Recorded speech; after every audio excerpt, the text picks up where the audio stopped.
भ्रष्टाचार के खिलाफ योगी की जीरो टॉलरेंस नीति। योगी राज में धोखाधड़ी नहीं चलेगी। यूपी में निवेश को लेकर खिलवाड़, योगी ने नहीं किया बर्दाश्त। आईएएस अफसर पर चलाया कार्रवाई का हंटर। कमीशन खा रहे अधिकारी को योगी ने नाप दिया। जालसाजी करने का बड़ा पनिशमेंट दिया। अब योगी राज में भ्रष्टाचार से पहले कोई भी अधिकारी 100 बार सोचेगा। योगी ने अधिकारियों की लॉबी के सामने बड़ा उदाहरण पेश किया। साल 2017 से अब तक योगी को सत्ता पर विराजमान हुए करीब 8 साल का समय हो गया है। इस बीच में उन्होंने अपने शासन के दौरान कई बड़े उतार चढ़ाव देखे। यूपी में विकास को गति पकड़ते देखा तो फिर अपराधियों के पेच कसने का भी उन्होंने ही काम किया।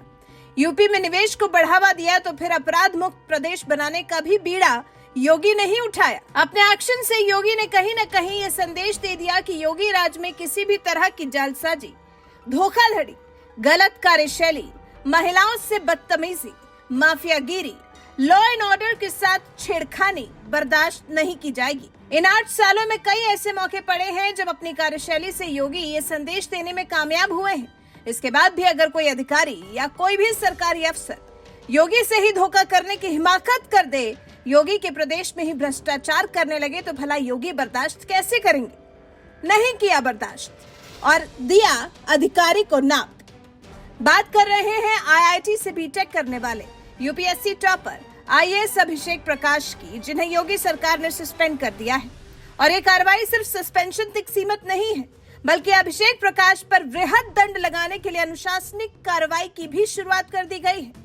अब सवाल ये उठ सकता है कि ये वृहद दंड क्या होता है?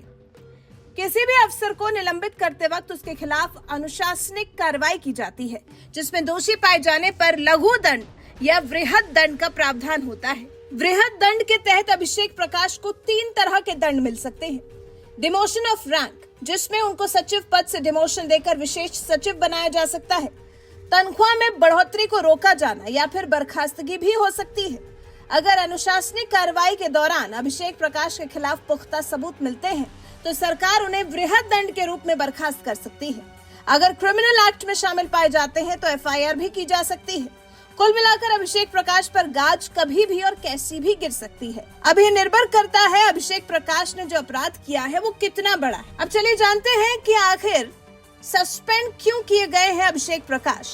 सस्पेंड होने से पहले तक आईएएस अफसर अभिषेक प्रकाश यूपी इन्वेस्ट के सीईओ के साथ ही औद्योगिक विकास विभाग के सचिव पर तैनात। उनके जिम्मे ही यूपी में निवेश के लिए कंपनियों को लाना और उन्हें सहूलियत प्रदान करना था। आईएएस अभिषेक प्रकाश ही उत्तर प्रदेश में निवेश के लिए ऑनलाइन आवेदन करने वाले सभी फर्म को समीक्षा के बाद लेटर ऑफ कंफर्ट इशू करते थे। ऐसे में जब यूपी के लिए SAEL solar P6 private limited ने आवेदन किया तो कंपनी के मालिक ने आरोप लगाया कि यूपी में सोलर सेल, सोलर पैनल और सोलर प्लांट के पुर्जे बनाने की फैक्ट्री लगाना चाहते हैं, लेकिन कमीशन नहीं देने के कारण कमेटी की संस्तुति के बाद भी पत्रावली में प्रकरण टाल दिया गया और अभिषेक प्रकाश ने उनसे मिस्टर जैन से मिलने को कहा और साफ कहा कि जैन साहब चाहेंगे तो संस्तुति होगी। निकांत जैन से जब विश्वजीत दत्ता यानी कि मालिक की मुलाकात हुई तो जैन ने 5% कमीशन की डिमांड रख दी। इस पर नाराज विश्वजीत दत्ता ने सीएम योगी से शिकायत कर दी। सीएम योगी ने गोपनीय जांच बैठा दी। जांच में पत्रावली पर की गई तारीखवार टिप्पणी और अफसरों से पूछताछ के बाद गोमती नगर थाने में निकांत जैन पर विश्वजीत दत्ता की तहरीर के तहत एफआईआर दर्ज हुई। तो इस तरह से अभिषेक प्रकाश फंसे हैं और उनका भी भविष्य अंधकार में ही दिखाई दे रहा है। वैसे जानकारी के लिए आपको बता दें कि अभिषेक प्रकाश है कौन, जिनके सस्पेंशन को लेकर हल्ला मचा हुआ है। हर जगह अभिषेक प्रकाश का नाम ही छाया हुआ है। तो कौन है आईएएस अभिषेक प्रकाश? अभिषेक प्रकाश 2006 बैच के आईएएस अफसर हैं। साल 1982 में जन्मे अभिषेक प्रकाश मूल रूप से बिहार के रहने वाले हैं। वर्तमान में वो सचिव उत्तर प्रदेश सरकार IEDC विभाग एवं सीईओ इन्वेस्ट यूपी का चार्ज संभाल रहे थे। अभिषेक प्रकाश लंबे समय तक लखनऊ के डीएम भी रहे। अभिषेक प्रकाश के डीएम रहते सरोजनी नगर क्षेत्र में डिफेंस कॉरिडोर की जमीन का अधिग्रहण हुआ था। लखनऊ के डीएम रहते हुए डिफेंस एक्सपो की जमीन अधिग्रहण में भी करप्शन का आरोप अभिषेक प्रकाश पर लगा था। साल 2000 से 2004 के बीच IIT रुड़की से अभिषेक प्रकाश ने इंजीनियरिंग की, पब्लिक एडमिनिस्ट्रेशन और पब्लिक पॉलिसी में MA किया। अभिषेक लखीमपुर खीरी, अलीगढ़ और हमीरपुर जिलों के भी डीएम रह चुके हैं। वैसे आपको ये भी बता दें कि अभिषेक प्रकाश पहले अफसर नहीं है भ्रष्टाचार के आरोप में जिनके खिलाफ कार्रवाई हुई है, बल्कि इनसे पहले भी कई अफसरों पर योगी राज में गाज गिर चुकी है।